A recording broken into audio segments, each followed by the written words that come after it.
is a privilege to see you all here today. This is our first official event of the Minneapolis branch of the NAACP.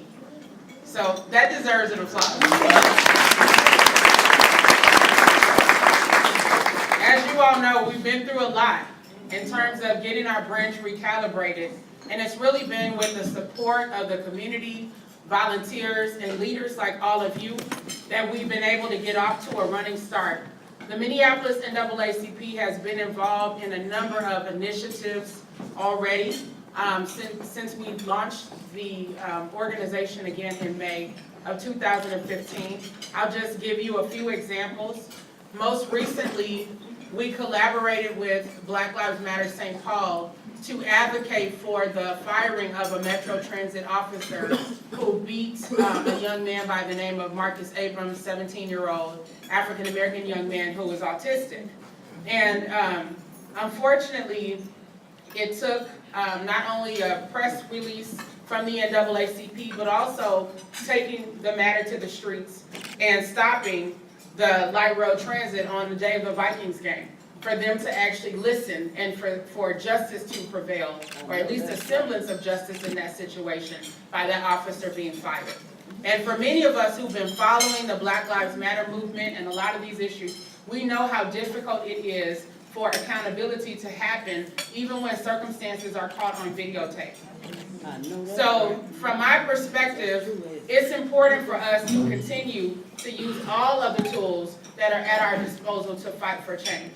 Not everybody will be out there marching and protesting and stopping trains. I recognize that. But there are some young folks who have the energy to do that. So let's support and encourage them. There are others of us who can use the power of our voices behind the pulpit, in our institutions, to speak truth to power when we see injustices happen. And there are those of us who can use the power of the pen to articulate the challenges that we face, but also the opportunities to change the things that need to change in our society. It's time for justice. It's time for a transformation to take place, because many of us have been waiting so long for change to take place. And it's only going to happen if we're willing to roll up our sleeves and rise up. And the Minneapolis NAACP is committed to doing that. One of the other things that we advocated for recently was for the Minneapolis Public School District to cancel a contract with a Reading Horizons company out of Utah who put forward racist curriculum. That contract was worth $1.2 million.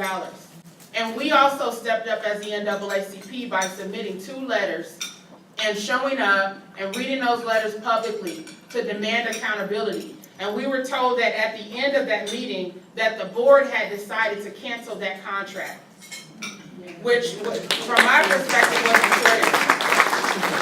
And we know that the district is still trying to use that curriculum for at least the next year, but we will continue to fight and advocate and push for community input before they work with any other companies. Because we need cultural competency within our schools, which have a lot of students of color, kids who receive free and reduced lunch, who are going to get a decent education, and who should not have to read dehumanizing and denigrating materials in order to learn. It's time for things to change.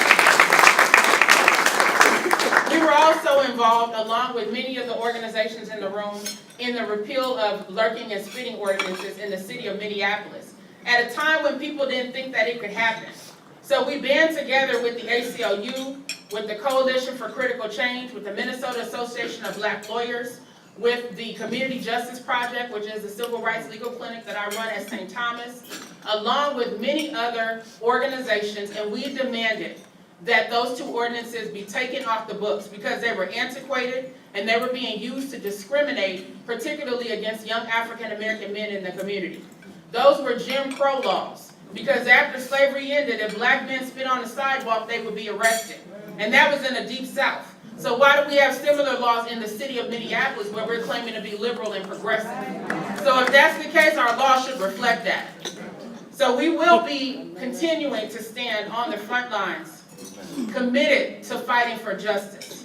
And that's part of why we're here today, to focus on black women, policing, and mass incarceration. Too often, as we are talking about issues of mass incarceration and policing, issues affecting Black women and girls are placed on the back burner. They're often not even a part of the conversation.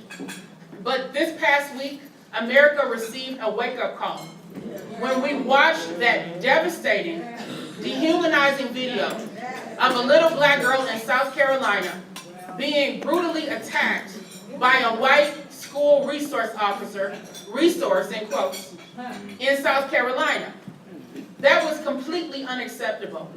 But what was more unacceptable is the fact that the teacher and administrator stood there and watched as this abuse went on. And if it wasn't for a young person having the audacity to videotape that event, we would have the officer's word against the child's word, and we know that that child's word would not have been taken seriously. But America was faced with the continued legacy of slavery, Jim Crow, and dehumanization that has merely taken another form and another shape. And we are saying we're not going to take it anymore. We're going to continue to raise awareness of these issues. We're not only going to talk about issues affecting Black men and boys, but we're going to put the issues facing Black women and girls also at the center of the conversation, because our lives matter.